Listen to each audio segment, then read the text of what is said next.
Com uma vida pessoal repleta de escândalos, incluindo um caso extraconjugal e uma prisão por agressão em 1983 que arruinou sua carreira, Ikki Kajiwara foi um escritor e mangaka famoso por obras como Tiger Mask e Ashita no Joe.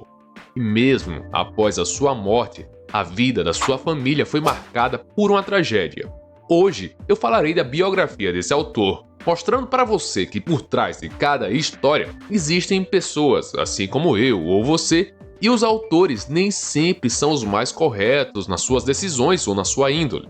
Mencionarei também, ainda que brevemente, aspectos da arte que ilustravam as suas obras, mesmo que no caso dele não tenha sido um ilustrador, mostrando como o lado emocional distorcido deve ter influenciado em certas decisões no seu planejamento artístico. Eu sou o Mac, não sou nenhum historiador profissional, mas sempre procuro informações sobre o backstage da vida dos mangakas. E hoje trouxe uma coletânea de fatos sobre o autor de Ashita no Joe, que teve uma vida controversa. Isso tudo para entender como as obras de um mangaka podem ser influenciadas pelos seus problemas. Ikki Kajiwara, ou Asao Takamori, o seu nome verdadeiro, nasceu em 1936, na cidade de Shu, em Tóquio, Japão, e foi um escritor e mangaka de grande influência.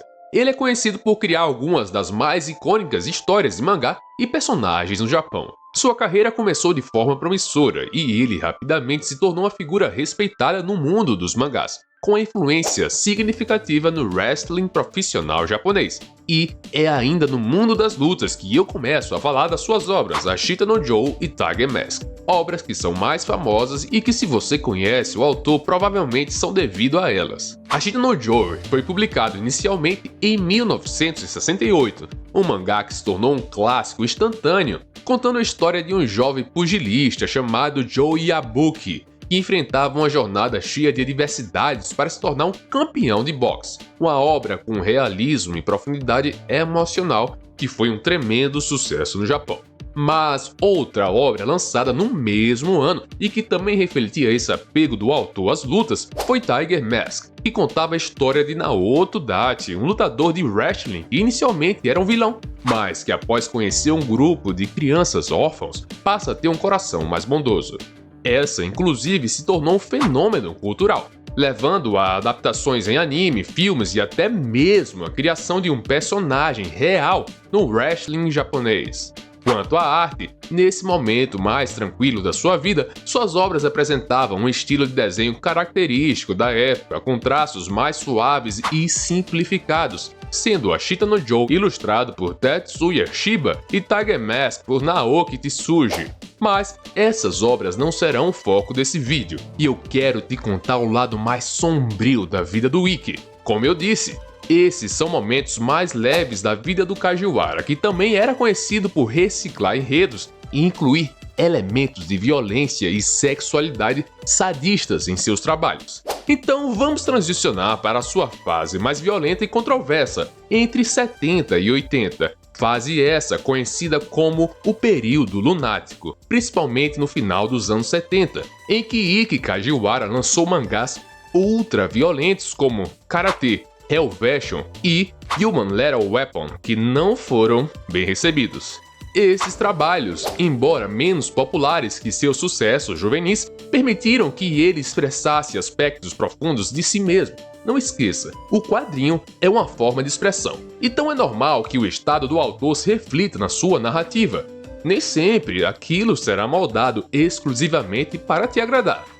Human Lethal Weapon é considerado, inclusive, uma obra semi-autobiográfica que refletia suas lutas pessoais e profissionais. Mas Mac, você disse ultra violento. Esse era o estado do autor na época? Foi isso mesmo que eu disse. Deixa eu te explicar melhor como foi esse período. Após um incidente violento em 1983, Kajiwara foi julgado criminalmente e se tornou excluído pela sociedade.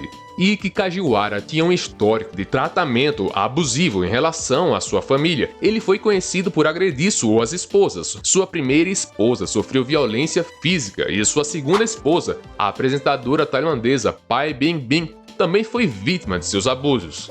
Este comportamento abusivo se estendia além da sua vida familiar, afetando também seus relacionamentos profissionais e sociais. Ike Kajiwara tinha ligações estreitas com a Yakuza, a máfia japonesa. Ele era conhecido por usar sua influência para se envolver em atividades criminosas, incluindo extorsão e fraudes relacionadas aos royalties dos seus trabalhos. Sua relação com a Yakuza também contribuiu para o seu comportamento violento e antissocial, tanto em sua vida pessoal quanto profissional. O declínio de Kajiwara como autor começou na década de 1980, quando ele passou a se envolver em uma série de escândalos públicos, e é então que voltamos para 1983, ano em que ele foi preso por agredir um editor da Kodansha, uma das maiores editoras do Japão. Este incidente trouxe à tona outras acusações, como sequestro, tentativa de estupro e extorsão, resultando em um julgamento altamente divulgado que arruinou sua reputação.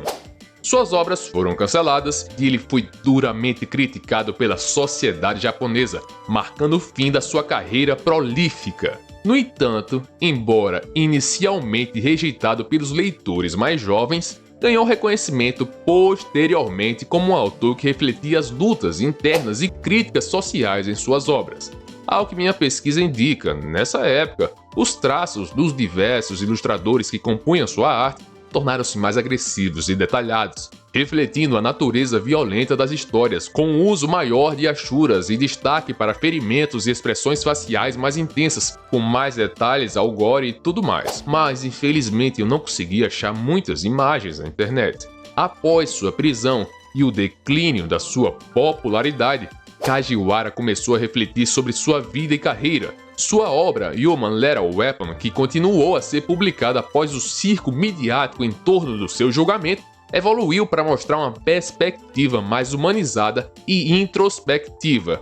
Mas o pior é que mesmo com todo esse declínio, a vida da família de Ike não seria fácil, mesmo após a sua morte. Além dos escândalos e da violência em sua vida, a família de Kajiwara sofreu uma tragédia inimaginável em 1997, 10 anos após a sua morte.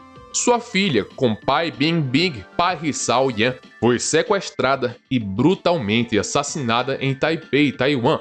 A menina foi sequestrada a caminho da escola e, após negociações fracassadas e um intenso tiroteio com a polícia, seu corpo mutilado foi encontrado em um dreno de esgoto. Este evento trágico abalou profundamente a família e levou o pai Bingbing, segunda esposa de Ike e mãe de pai Ri Sia-ren, a criar uma fundação em nome da filha para promover mensagens antidrogas e ajudar crianças marginalizadas e idosos.